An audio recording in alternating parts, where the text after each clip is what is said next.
friends, so I'm here to talk to you about our new Stoneware to-go option.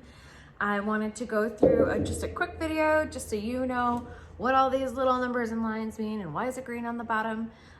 So your pottery project, your Stoneware pottery project will come out the best that it can be. Okay, so you're gonna notice that everything is numbered, right? You got 1, 2, and 3.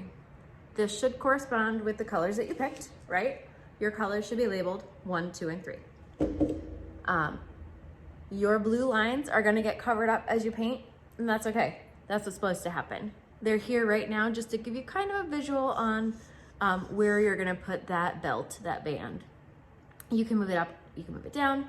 I would keep it somewhere in this general vicinity, but it's totally up to you. Down here at the bottom, you're gonna notice that this is green and feels kind of waxy. This is because it's wax. So this is called a wax resist. We put this here because it helps to keep this area clear. It burns off in the kiln and it'll be nice and white. But that's what this little red line here is for too. It's another visual reminder that we don't want you to put paint any lower than that line and no paint on the bottom. So it's a little bit different than our regular paint your own pottery. It gets fired hotter. And it goes directly onto the kiln shelf. We don't put it on the little stilts like we do with your paint your own pottery. So that means if you've got glaze on the bottom, it's gonna stick to the shelf and it'll be stuck there forever and your cup won't be usable. So make sure you keep this clear, okay? So we're gonna just go quick through. I'm not gonna paint the whole mug on camera with you, but I will show you enough to get started so that you can have fun and relax. And paint your own mug or stein. All right, so I'm gonna start down here at the bottom with the 1, right? So I'm gonna find my 1 cup. So you should have 2 brushes. You've got your fan brush and you have a mop brush or a square. If you return your brushes, which we really hope that you do because we can sanitize them and reuse them, when you return them, we give you a $5 credit. So please return those for us. So I've got my 1, 2, and 3. Just like if you've used the low fire pottery glazes at the shop, these ones are gonna change colors so much and it's super fun to see them when they come out of the kiln. So I'm gonna start with my 1. This one's called Lemon Meringue. And I'm really gonna just dunk that in, stick my hand right in there like a pirate, and really just paint all the way up to the black line. I'm gonna paint right over that blue, okay?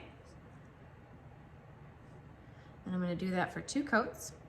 And I'm gonna go down as far as I can, and you can see that it's already kind of beading up right there, so you're not gonna stress about that. You're not gonna worry about it. We'll wipe that off when we get it back. You just don't wanna paint anything on the bottom, okay? So nice, big, thick coats.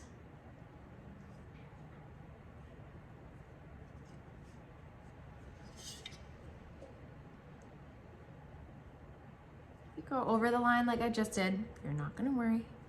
Everything's gonna turn out just fine.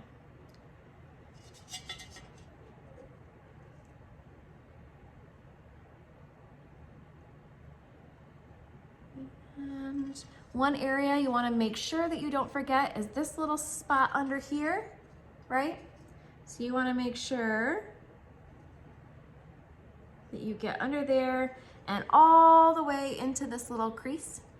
And you can go up the mug handle if you want, but you want to make sure you do something with the handle. So you can choose whether or not you use one color for the whole handle, for the back of the handle, you know, that's all up to you. All right, so I'm going to just do that 1 coat here.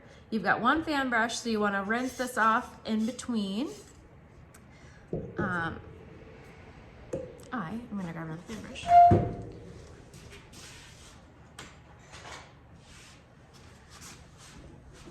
Just for ease and quickness here. All right, so then I'm gonna paint, you're gonna wanna paint 2 coats. So you'll let this dry, you'll wait till the shine comes off, and you'll paint another coat. You can already see that it's starting to dry nicely right there. So then I'm gonna take my number 2 color. You'll notice that this is nice and full. That's because this is the color that you're gonna use on the inside and the outside here. So I'm gonna take this, load up that fan brush again, and you're gonna paint this going all the way down to just touching that line. If you overlap it, that's gonna be fine. But right now we're just gonna touch the line, and you're gonna do 2 coats of this too. And you can paint right on the paper that it came in. You can paint right on your table. The paint should be pretty much, the paint is clay-based, so it's washable, shouldn't stain. Some of the red colors might leave a little bit of a mark on light cloth. So I wouldn't do it on a tablecloth or anything, but you can typically just use a wet rag and wash it off your table or any kind of hard surface. So again, I'm making sure that I'm getting all the way up underneath that handle, right? And all the way in that little crease right here. Because the fun thing with this is that once you drop this off, we're gonna give it a little quick wipe down with the sponge so that the bottom is nice and clear, but then we're just gonna fire it. So there's no clear dipping. You do pretty much all the work. This is your creation. So, all right, so then I'm gonna paint all the way down in here into the bottom. I don't wanna leave anything white because it's gonna be bare, right? It'll be that, this bisque texture, and that's not pleasant to drink out of. So we're gonna wanna clear, or you wanna get all of your number 2 down there at the bottom. Okay, so pretend that I did that. Now, I'm gonna take my number 3. So you'll notice that this one is a little less full. That's because you're using this one just for that kind of band of around here. So I'm gonna wait a little longer because I can still see that it's a little shiny, and I don't wanna smear all of that. I wanna be able to paint right over it.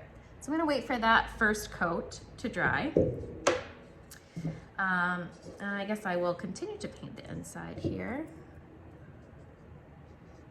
so that we can kill a little bit of time. So as I'm painting the inside, I'm just really loading up that fan brush, not stressing about doing it perfectly. And just putting coats on.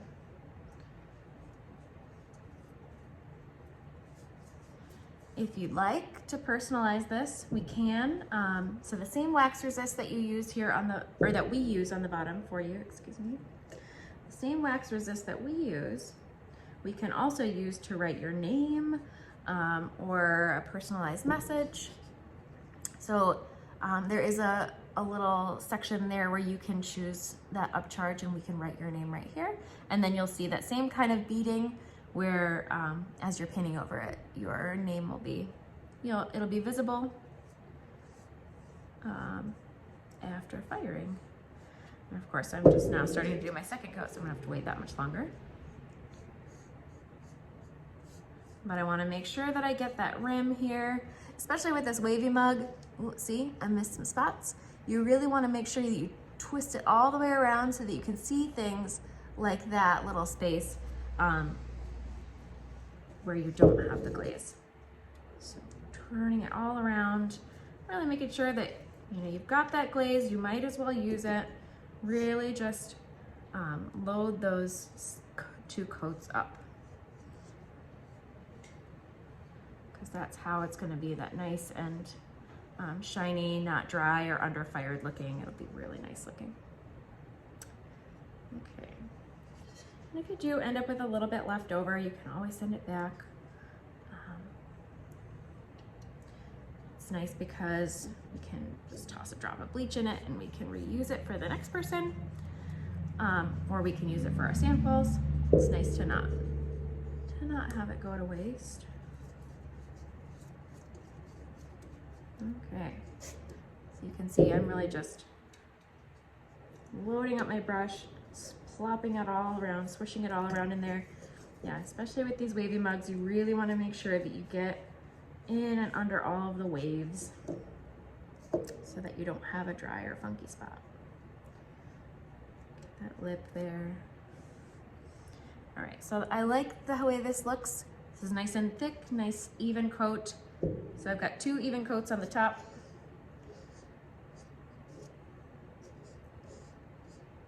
Oh, and you know what? Before I put my middle one on, I'm gonna have to do 2 coats on the bottom anyway.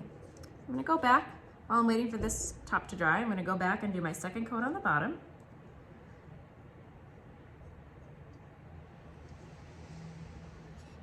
All right. So I guess I am painting the whole thing with you, but I'm doing it at lightning speed. You can take your time.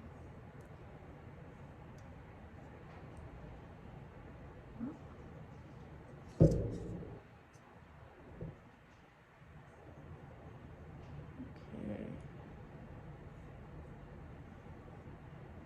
Feeling good about that. Take that up a little bit more.